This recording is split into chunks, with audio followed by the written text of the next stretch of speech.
El asilo Penhurst. A lo largo de mi vida, he sentido una atracción inexplicable hacia los lugares abandonados, aquellos que resguardan secretos entre sus paredes agrietadas y pasillos desiertos. Así fue como terminé recibiendo una invitación que, en retrospectiva, desearía haber rechazado. El asilo Penhurst, una institución psiquiátrica clausurada hace décadas, era famoso por sus historias de abuso y negligencia. Un terreno fértil para lo que algunos llamaban investigaciones paranormales, pero lo que yo, con mi escepticismo, solía llamar excusas para asustarse a uno mismo. Llegué al asilo una tarde de noviembre. El viento helado se colaba por los árboles desnudos, haciendo que sus ramas crujieran como huesos secos. La entrada principal, con su reja oxidada y la estructura imponente del edificio al fondo, me recibió con un silencio sepulcral. El guía, un hombre delgado con el rostro demacrado, apenas pronunció palabra mientras me entregaba una linterna y un mapa rudimentario del lugar. No lo necesitaba. Sabía exactamente a dónde quería ir, a los pasillos donde se decía que las almas de los niños que alguna vez habitaron el asilo aún se manifestaban. Adentrarme en Penhurst fue como sumergirme en una pesadilla de la que no podría despertar. Las paredes parecían cerrarse a mi alrededor, como si el edificio respirara, vivo con la memoria de aquellos que habían sufrido dentro de sus muros. El aire era denso, impregnado de un olor a moho y descomposición que se adhería a mi piel. Avancé lentamente, iluminando las placas metálicas de las puertas con números grabados, cada una un testimonio mudo de los antiguos residentes. La mayoría de las puertas estaban abiertas, revelando habitaciones vacías y deterioradas. Pero fue en la penumbra del pasillo central donde todo comenzó a cambiar. Mientras caminaba, el sonido de risas infantiles llegó a mis oídos. Me detuve en seco. Miré a mi alrededor, intentando encontrar la fuente, pero solo vi sombras y el parpadeo intermitente de la linterna. Las risas parecían provenir de todos lados y de ninguno en particular, un eco distorsionado que se mezclaba con el sonido de pasos apresurados. Decidí seguir el sonido, cada vez más agudo y perturbador. Al llegar al final del pasillo, me encontré frente a una puerta cerrada. No tenía número, solo una ventana enrejada por donde se filtraba una luz tenue. Empujé la puerta con cautela y entré en una habitación pequeña, con las paredes cubiertas de inscripciones hechas con tiza y lo que parecían ser arañazos. Sentí una presión en el pecho, como si la atmósfera se volviera más densa. Fue entonces cuando las paredes empezaron a vibrar. Al principio, pensé que era mi imaginación, una reacción a la tensión acumulada. Pero pronto las vibraciones se intensificaron y el temblor recorrió el suelo bajo mis pies. Mi linterna parpadeó y se apagó, sumiéndome en una oscuridad absoluta. Un frío intenso me envolvió, un frío que no venía del clima exterior sino del mismo corazón de ese lugar maldito. De la nada, una figura empezó a formarse en el centro de la habitación. Primero fue una sombra, un contorno apenas perceptible. Pero a medida que la oscuridad se concentraba, la figura tomó forma, un niño, no mayor de 8 años, de pie con la cabeza inclinada hacia un lado. Su piel era pálida, translúcida casi, y vestía una bata hospitalaria manchada. Pero lo que más me estremeció fueron sus ojos, o mejor dicho, el vacío donde deberían haber estado. 2 cavidades oscuras, sin vida, que me miraban fijamente. Retrocedí instintivamente, pero la puerta detrás de mí se cerró con un golpe seco. El niño levantó la cabeza, y aunque no tenía ojos, podía sentir su mirada penetrante, como si quisiera comunicarme algo. Quise hablar, preguntarle quién era, qué quería, pero las palabras se ahogaron en mi garganta. El silencio se rompió por un susurro, un murmullo que parecía provenir de todas direcciones. Nos olvidaron. La voz era un lamento, una mezcla de voces superpuestas, todas cargadas de una tristeza indescriptible. El niño extendió una mano hacia mí y el aire se volvió más frío. Sentí como si su presencia drenara el calor y la vida del entorno. Di un paso atrás, buscando desesperadamente la manera de salir de ese cuarto. La puerta seguía cerrada, la única salida parecía ser a través de esa figura espectral que se interponía entre yo y mi libertad. De repente, las paredes comenzaron a cambiar.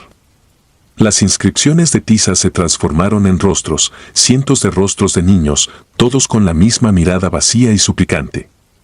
El sonido de las risas se mezcló con llantos y gritos, creando una cacofonía aterradora que resonaba en mi cabeza. Era como si el edificio entero se hubiera convertido en una trampa, un purgatorio donde las almas de esos niños estaban condenadas a revivir su sufrimiento una y otra vez. Intenté calmarme, racionalizar lo que estaba viendo, pero cada fibra de mi ser gritaba de terror. La figura del niño se acercó más, y con cada paso que daba, la temperatura descendía más. Pude ver su rostro con mayor claridad, las líneas de dolor marcadas en su piel, los labios secos y agrietados. En su mano, algo comenzó a materializarse, un objeto pequeño, metálico. Un cascabel. Lo hizo sonar, y el tintineo resonó como un eco funesto en la oscuridad. El sonido pareció activar algo en las paredes, pues las caras comenzaron a moverse, a gritar con mayor desesperación. Quise cubrirme los oídos, pero el sonido se filtraba por todos lados. El niño levantó la cabeza y, en su vacío ocular, vi reflejada mi propia imagen, distorsionada y aterrorizada. El cascabel sonó de nuevo, y esta vez, la puerta detrás de mí se abrió de golpe. No lo pensé dos veces. Corrí, sintiendo las miradas invisibles siguiéndome por el pasillo. Las risas y los gritos se intensificaron, como si el edificio entero estuviera vivo, como si quisiera atraparme en su red de pesadilla. No me detuve hasta que estuve fuera, en la fría luz del anochecer. El aire libre nunca me había parecido tan revitalizante, tan real. Me giré para mirar el asilo, esperando ver al niño en una de las ventanas. Pero no había nada, solo la oscura silueta del edificio contra el cielo encapotado. Esa noche no dormí. Los ecos de las voces y las imágenes de esos ojos vacíos me atormentaron durante horas. Cuando regresé a mi vida normal, intenté olvidar lo que había visto. Pero no pude. Las palabras nos olvidaron, resonaban en mi mente, recordándome que había más en este mundo de lo que la lógica puede explicar.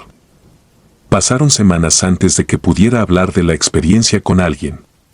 Cuando finalmente lo hice, supe que tenía que compartir lo que había vivido, no como un simple relato de terror, sino como un testimonio.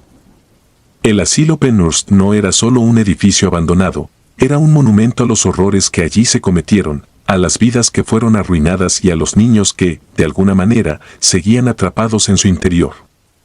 Hoy, cada vez que cierro los ojos, vuelvo a ver esos rostros en las paredes, el niño con su cascabel, y siento el peso de sus miradas vacías.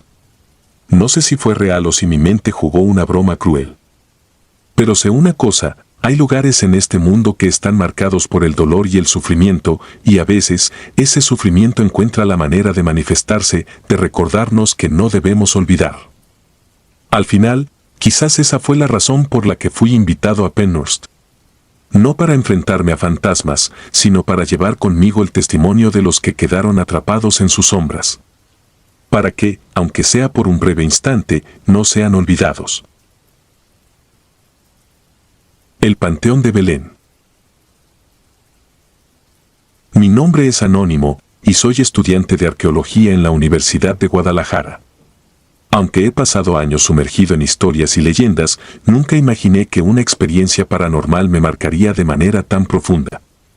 Quienes me conocen saben que siempre he sido un escéptico. A pesar de estar rodeado de relatos sobre espíritus y maldiciones, siempre mantuve la firme convicción de que todo tenía una explicación lógica. Hasta que aquella noche en el Panteón de Belén cambió mi perspectiva para siempre. Era el año 2020, en pleno apogeo de la pandemia, cuando las calles se encontraban más silenciosas de lo habitual y el mundo parecía haber entrado en una especie de pausa. Para un proyecto de investigación sobre las prácticas funerarias en la época colonial, decidí visitar el Panteón de Belén, un lugar cargado de historia y, según decían, de fenómenos inexplicables. Aproveché la relativa calma de aquellos días para obtener un permiso especial y poder explorar el panteón durante la madrugada, el horario más propicio para trabajar sin interrupciones. Ingresé al cementerio a eso de las 2 de la madrugada, equipado con una linterna, una grabadora y mi cuaderno de notas. El aire era frío y húmedo, y una ligera neblina cubría las tumbas, dándoles un aspecto aún más tétrico. Los altos cipreses que rodeaban el lugar se alzaban como centinelas sombríos, y el silencio era interrumpido solo por el crujir ocasional de las ramas.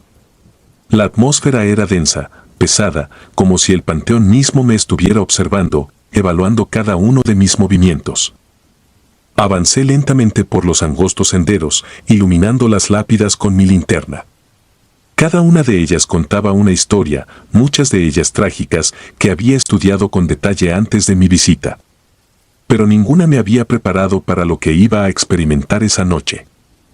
Mientras tomaba algunas notas frente a una tumba antigua, escuché algo que me hizo detenerme en seco. Era un sonido suave, apenas un susurro en el aire, pero inconfundible, risas infantiles.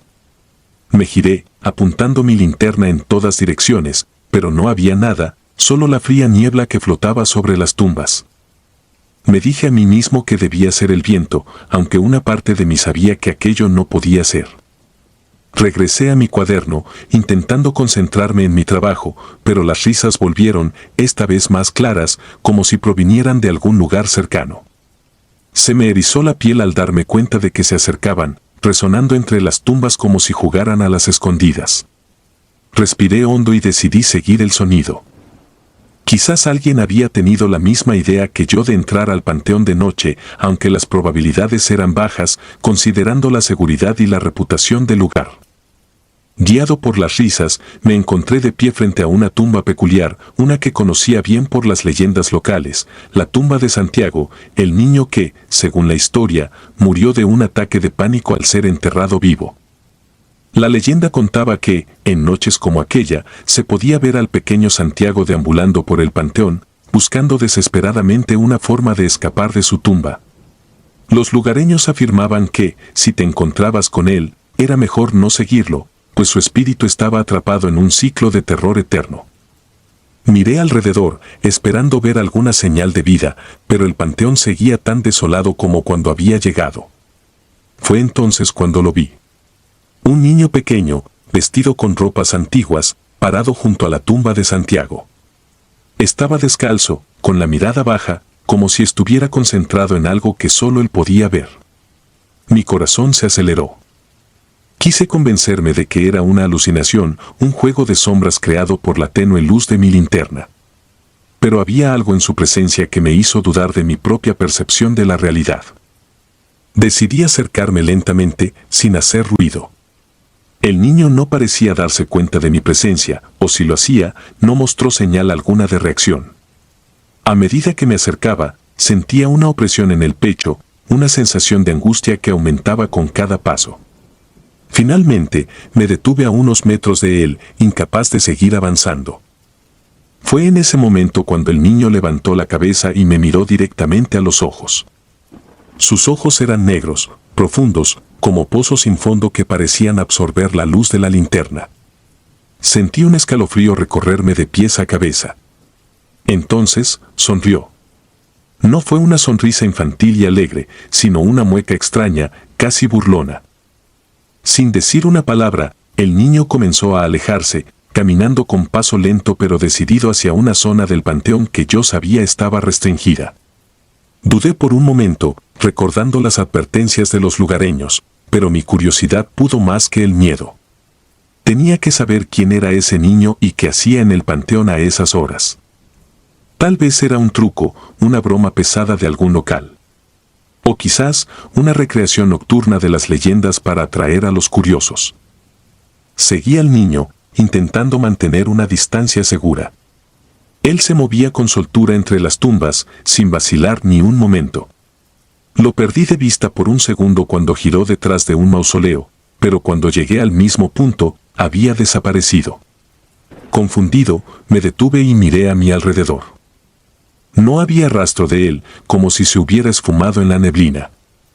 De repente, sentí un tirón en mi pantalón. Miré hacia abajo y, para mi horror, vi una pequeña mano que asomaba desde el suelo, aferrándose a mi pierna. Me aparté de un salto, tropezando y cayendo al suelo. La mano desapareció tan rápido como había aparecido, como si nunca hubiera estado allí. Me levanté, con el corazón latiendo a 1000 por hora, y comencé a retroceder lentamente. Todo mi instinto me gritaba que saliera de allí cuanto antes, pero algo me mantenía paralizado, una extraña mezcla de terror y fascinación. Entonces lo escuché de nuevo. Las risas. Esta vez, más cercanas, casi a mi oído. Me giré en todas direcciones, intentando encontrar su origen, pero solo encontré la oscuridad. Me quedé quieto, intentando controlar mi respiración, cuando de pronto vi algo que me dejó helado. Frente a la tumba de Santiago, el niño estaba de pie de nuevo, mirándome. Pero esta vez, no estaba solo. A su lado, surgían otras figuras, pequeñas y difusas, que parecían emerger de la tierra misma. Eran otros niños, todos con la misma expresión ausente, todos con los mismos ojos oscuros y vacíos. Retrocedí, sintiendo como el pánico comenzaba a apoderarse de mí. Las figuras avanzaban lentamente, rodeándome, como si quisieran evitar que escapara. Intenté gritar, pero mi voz no salía, atrapada en un nudo de terror. Fue entonces cuando recordé las historias, los relatos que decían que aquellos que veían a los niños del panteón quedaban marcados de por vida, perseguidos por visiones y pesadillas hasta el fin de sus días. Luchando contra el pánico, giré sobre mis talones y corrí hacia la salida, tropezando y cayendo varias veces en el proceso. Las risas resonaban a mi alrededor, llenando el aire con su eco siniestro. Sentí como si las sombras mismas me siguieran, alargando sus brazos para atraparme. Finalmente, llegué a la puerta de hierro del panteón y la empujé con todas mis fuerzas. Se abrió con un chirrido metálico, y salí disparado hacia la calle. Corrí hasta que mis pulmones ardieron y mis piernas no pudieron más. Me detuve, jadeando y mirando hacia atrás, esperando ver a las figuras que me habían perseguido. Pero no había nada. Solo la oscura silueta del panteón recortada contra el cielo nocturno. No recuerdo cómo llegué a casa esa noche. Mi mente estaba en blanco, nublada por el terror y la confusión. No pude dormir, y cuando cerraba los ojos, veía los rostros de aquellos niños, sus ojos oscuros que me miraban fijamente desde la penumbra. Desde entonces, mi vida ha cambiado. Las noches son las peores. En ocasiones, justo antes de dormir, escucho risas, suaves y lejanas, como si vinieran de alguna parte profunda de mi mente. Y cada vez que paso cerca del Panteón de Belén, siento una opresión en el pecho, un recordatorio constante de lo que vi aquella noche. He intentado buscar explicaciones, racionalizar lo ocurrido, pero ninguna teoría me satisface. Los psicólogos dicen que fue una alucinación, producto del estrés y la sugestión. Los escépticos aseguran que se trató de una broma bien montada. Pero yo sé lo que vi. Sé lo que sentí. Los ojos de aquellos niños, las risas que resuenan en la oscuridad, no son cosas que se puedan explicar o entender fácilmente. El Panteón de Belén guarda secretos, historias que no deberían ser desenterradas. Y ahora, soy parte de esa historia, condenado a recordar, a revivir esa noche cada vez que cierro los ojos. No busco que me crean, ni trato de convencer a nadie de la veracidad de mi relato. Simplemente quería dejar un testimonio, una advertencia para aquellos que, como yo, se sienten atraídos por lo desconocido. A veces, hay cosas que es mejor dejar en paz, historias que no necesitan ser contadas. Y a veces, cuando te adentras en lo oscuro se adentra en ti. El Puente del Diablo. Era el verano de 2009 cuando crucé el Puente del Diablo en Denton, Texas. Habíamos escuchado las historias, esas leyendas que se susurran entre quienes buscan experiencias con lo paranormal. Nos decían que nadie debía detenerse en medio del puente, pero claro, éramos jóvenes y estábamos llenos de esa arrogancia imprudente que viene con la edad. Esa noche, el aire tenía un peso extraño, como si la misma atmósfera supiera que algo iba a pasar. Fuimos 5, apretados en el coche de Derek, que chirriaba con cada curva. El puente era una estructura vieja, metálica y oxidada, un remanente del pasado que se negaba a ceder ante el paso del tiempo. No era muy largo, pero la carretera que lo conducía estaba bordeada de árboles retorcidos, cuyas ramas parecían manos deformes que buscaban atraparte.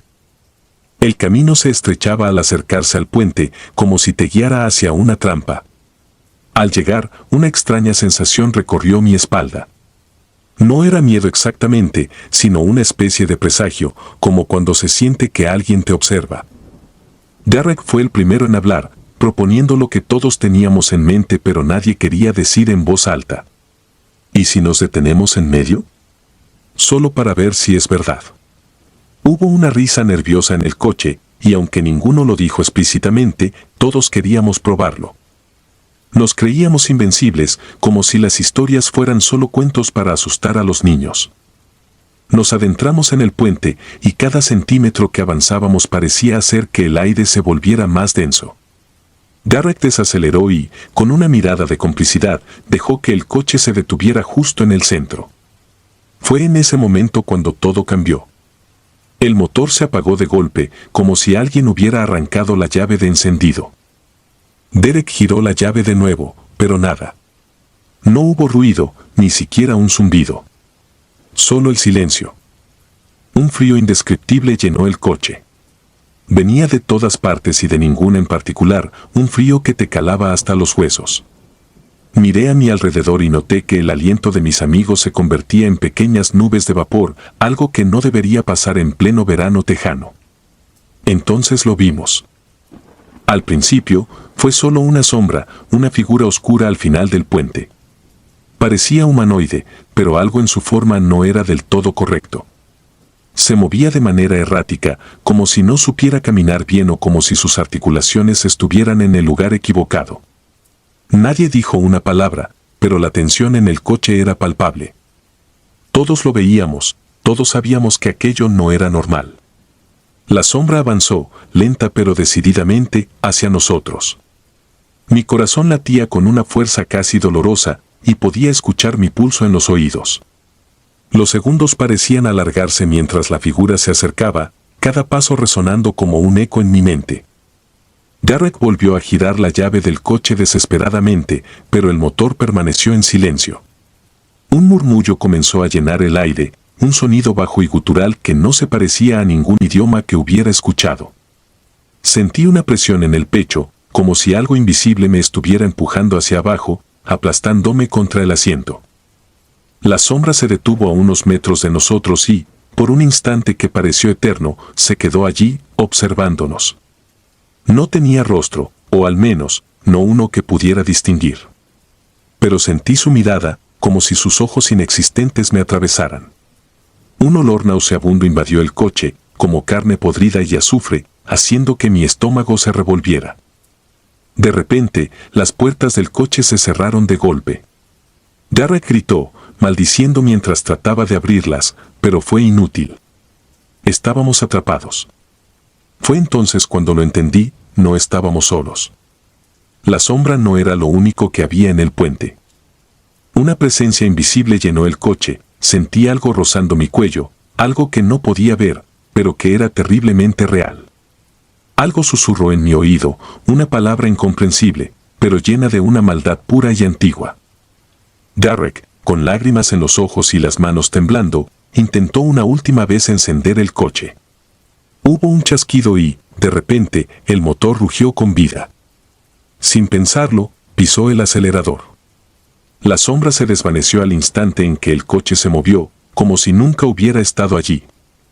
Atravesamos el puente a toda velocidad, sin mirar atrás, con el silencio y el miedo apretándonos el pecho. Nadie dijo una palabra durante el resto del trayecto. Los murmullos, los olores y la presión desaparecieron, pero algo se quedó con nosotros, una sensación de haber sido tocados por algo que no debería existir.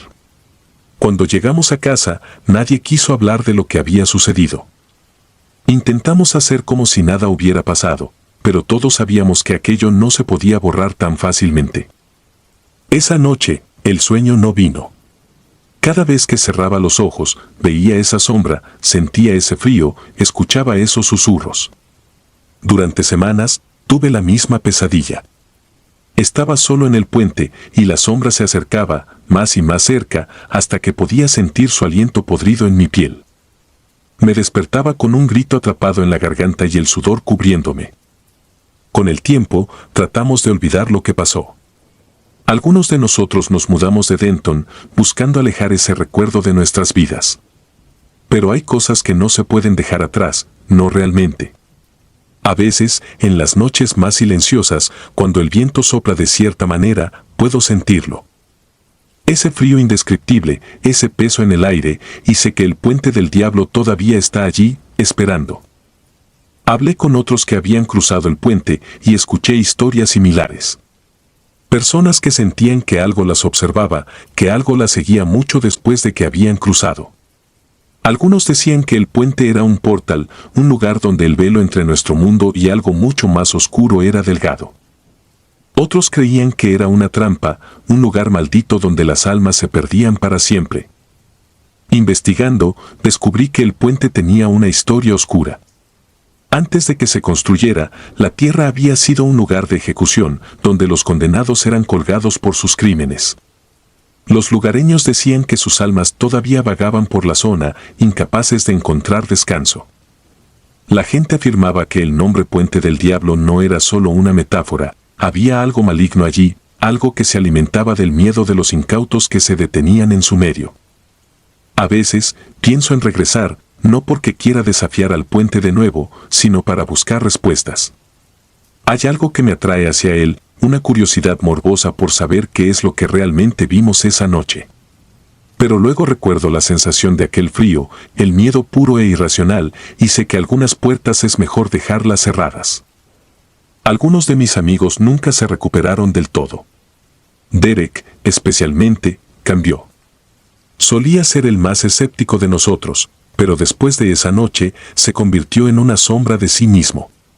Decía que sentía algo siguiéndolo, que escuchaba susurros en la oscuridad. Una vez me llamó en medio de la noche, histérico, diciendo que había visto la sombra en su casa, parada al pie de su cama.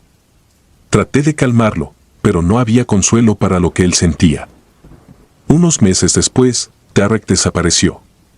Lo buscaron por todas partes, pero nunca lo encontraron. Su coche apareció abandonado cerca del Puente del Diablo, las puertas abiertas de par en par. Nunca se supo qué le pasó, pero todos sabíamos, en el fondo, que el puente lo había reclamado. No he vuelto a Denton desde entonces. Cada vez que paso por un puente, siento una punzada de miedo, un eco de aquella noche. Y a veces, solo a veces, en el borde de mi visión, creo ver una sombra moviéndose entre los árboles, recordándome que hay cosas en este mundo que no comprendemos y que es mejor dejar en paz. Sé que la gente dice que las leyendas urbanas son solo eso, leyendas. Historias inventadas para asustar a los ingenuos. Pero yo sé lo que vi, lo que sentí. Hay lugares que están malditos, lugares donde la oscuridad ha echado raíces y el Puente del Diablo es uno de ellos. Tal vez nunca se sepa realmente qué es lo que habita allí, pero una cosa es segura, hay algo esperando, algo que se alimenta de los valientes y los tontos por igual. Si alguna vez te encuentras en Denton y alguien te habla del Puente del Diablo, escucha sus advertencias. No te detengas. No mires atrás. Porque hay sombras que no pertenecen a este mundo, y si las ves, puede que nunca te liberes de su mirada. Hotel Posada del Sol. Soy fotógrafo especializado en lo que muchos llamarían lo macabro. Durante años, he capturado la esencia de lugares abandonados, espacios donde el tiempo parece haberse detenido y donde las sombras cuentan historias que pocos se atreven a escuchar. Fue así como escuché hablar del Hotel Posada del Sol, un antiguo hotel ubicado en el centro de la ciudad, abandonado desde hace décadas. La gente del lugar evitaba siquiera mencionar su nombre. Decían que estaba maldito, que nadie salía igual después de entrar, si es que lograban salir.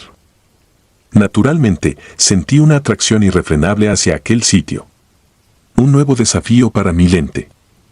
Llegué al hotel un martes por la tarde, con la luz del sol apenas penetrando las ventanas sucias y rotas. La fachada, una vez majestuosa, ahora estaba cubierta de grafitis y moho. La puerta principal estaba cerrada con cadenas oxidadas, pero encontré una ventana rota por la que pude colarme sin demasiado esfuerzo. Adentro, el aire estaba cargado de polvo y humedad, con un olor rancio que parecía llevar consigo los ecos del pasado. Los pasillos, una vez adornados con alfombras rojas y lámparas doradas, ahora estaban vacíos y cubiertos de escombros. El silencio era tan denso que podía escuchar mi propia respiración. Comencé a tomar fotos, como siempre, buscando ángulos interesantes, los juegos de luces y sombras que tanto me gustaban. El lugar era un laberinto de habitaciones desordenadas, con muebles rotos y paredes desconchadas. Había algo inquietante en la atmósfera, una opresión que se sentía más allá de lo visible. Sin embargo, seguí adelante, convencido de que lo sobrenatural era solo una cuestión de percepción, de la forma en que la mente interpretaba lo desconocido. Mis pasos me llevaron inevitablemente al sótano. Había oído que esa parte del hotel era la más perturbadora, que incluso los valientes que se atrevían a explorar el lugar nunca bajaban allí. La puerta del sótano estaba apenas entreabierta, con una oscura escalera descendente. Dudé por un momento, pero mi curiosidad pudo más. Bajé con cuidado, con la linterna de mi cámara iluminando el camino. El sótano era vasto, mucho más grande de lo que había imaginado. Un laberinto de corredores oscuros, con paredes cubiertas de extrañas marcas, como si alguien hubiera estado tallando símbolos en la piedra. Había también viejos muebles apilados en las esquinas y lo que parecían ser restos de juguetes antiguos, muñecas de porcelana con las caras agrietadas y vacías. Mientras avanzaba, la temperatura comenzó a descender drásticamente. No era solo el frío típico de un lugar subterráneo, era algo más, algo que se sentía en los huesos. Entonces lo escuché. Un susurro apenas perceptible, como el roce de una brisa contra mi oído. «Sal de aquí». Me detuve en seco, sintiendo un escalofrío recorrer mi espalda. Miré a mi alrededor, enfocando la luz de la linterna en cada rincón, pero no vi nada. Tragué saliva, intentando racionalizar lo que había escuchado. El eco de mi respiración parecía retumbar en la oscuridad y de repente sentí una presencia, algo que me observaba desde las sombras. Sin embargo, no podía identificar de dónde provenía esa sensación. Ignorando el instinto que me gritaba que saliera corriendo, seguí tomando fotos. Quizás el susurro había sido producto de mi mente, una ilusión auditiva provocada por el eco del lugar. Pero a cada clic de la cámara, la sensación de ser observado se intensificaba. Y entonces lo vi. Una sombra oscura, más densa que la penumbra que me rodeaba, se movió en el borde de mi visión. No había forma de que fuera una persona. No había sonido de pasos, solo un deslizamiento suave, casi antinatural. La sombra se acercó más y pude sentir la temperatura descender aún más, casi helando mi respiración. La sombra tenía forma humana, pero carecía de rasgos. Era como un vacío, una ausencia de luz que se desplazaba hacia mí con una intención que no lograba comprender. Retrocedí, sintiendo que el pánico empezaba a tomar el control. No quería darle la espalda, pero tampoco quería quedarme quieto, esperando a que esa cosa me alcanzara. Decidí correr. Giré sobre mis talones y corrí hacia la escalera, sintiendo que la sombra me seguía, que se deslizaba detrás de mí, una presencia insidiosa que quería atraparme. Subí los escalones de 2 en 2, tropezando y casi cayendo, pero logrando mantener el equilibrio por puro instinto de supervivencia. El susurro se hizo más fuerte, como un coro de voces que se arremolinaban en mi mente. «Sal de aquí. Sal de aquí». Al llegar a la planta principal, me lancé hacia la ventana por la que había entrado, sin importarme los vidrios rotos. Me rasgué la piel al salir, pero apenas lo sentí. Solo quería alejarme de ese lugar, escapar de la opresión que me había envuelto. No me detuve hasta llegar a mi auto. Me subí y cerré la puerta con un golpe, jadeando y temblando. Miré hacia el hotel, esperando ver la sombra en alguna ventana, pero no había nada. Solo la oscura silueta del edificio, mirándome con su fachada vacía y rota. No fue hasta que me sentí seguro, con la puerta cerrada y el motor en marcha, que me atreví a mirar las fotos en la cámara. Lo que vi me heló la sangre. En cada imagen que había tomado en el sótano, había una figura negra. A veces en las esquinas, a veces en el centro, siempre acechando, siempre presente. Era la sombra que había visto, esa misma presencia oscura y sin rostro. No podía entender cómo había aparecido en todas las fotos, incluso en las que había tomado antes de escuchar el susurro. Era como si hubiera estado siguiéndome desde el momento en que había bajado al sótano. Sentí náuseas. Apagué la cámara y me quedé sentado en silencio, intentando procesar lo que había ocurrido. Quería convencerme de que todo había sido una alucinación, un truco de la luz y mi mente sugestionada por las historias del lugar. Pero las fotos eran reales y la sensación de frío y terror aún persistía en mi piel. Decidí no contarle a nadie lo sucedido. No quería ser el loco que afirmaba haber visto fantasmas en un viejo hotel abandonado. Guardé la cámara en el maletero y conduje de vuelta a casa, intentando dejar atrás el miedo. Pero esa noche no pude dormir. Cada vez que cerraba los ojos, veía la sombra, sentía su presencia acercándose, susurrando en mi oído. Los días pasaron, pero el incidente en el Hotel Posada del Sol no me dejó en paz. Las fotos seguían en mi cámara, una prueba silenciosa de lo que había visto. Intenté evitarlas, guardarlas y olvidarlas, pero no podía sacarme de la cabeza la imagen de esa figura oscura. Empecé a sentirme observado incluso en mi propia casa. Una sensación constante de que algo me acechaba, como si la sombra me hubiera seguido hasta allí. Una noche, incapaz de soportar más la tensión, decidí borrar las fotos. Quizás al deshacerme de ellas, podría liberarme de la sombra. Tomé la cámara y la encendí, listo para eliminar cada imagen. Pero cuando las revisé, estaban diferentes. La figura negra ya no estaba en las fotos del hotel. Ahora, estaba en fotos que no había tomado, fotos de mi apartamento, de mi habitación, de mi cama. La sombra estaba allí, en cada rincón de mi vida, observándome. El terror me envolvió de nuevo, esta vez más profundo y personal. La sombra no solo era una presencia en el hotel, era algo más, algo que había trascendido el lugar y ahora se había aferrado a mí. Las palabras "sal de aquí" resonaban en mi mente, pero ya no tenía a dónde escapar. Había traído algo conmigo, algo que no entendía y que no podía eliminar. Con el tiempo, dejé de trabajar. Dejé de salir. Me volví un recluso en mi propio hogar, aterrorizado por la idea de que la sombra podría manifestarse en cualquier momento. A veces la veía de reojo, deslizándose por los pasillos, desapareciendo cuando giraba la cabeza para mirarla. El susurro persistía, una advertencia constante que ya no podía ignorar, pero de la cual tampoco podía huir. La última vez que intenté contarle a alguien lo que había pasado, vi la sombra detrás de ellos, susurrando, acechando. Sabía que era inútil. Nadie podría ayudarme. El Hotel Posada del Sol me había marcado, había dejado en mí una cicatriz invisible que jamás se borraría. Ahora, cada vez que miro por la ventana, veo la sombra en la esquina de mi visión, esperando. Ya no susurra, ya no se mueve. Solo está allí, como un recordatorio constante de que el verdadero horror no está en los lugares que visitamos, sino en lo que traemos de ellos. Y algunas veces, lo que traemos no nos abandona nunca. Si disfrutas de los relatos, te invitamos a apoyarnos con un like y un comentario, ya que eso nos ayuda muchísimo. Además, si aún no estás suscrito o suscrita, te animamos a formar parte de la comunidad del terror. Muchas gracias por escucharnos y por tu apoyo.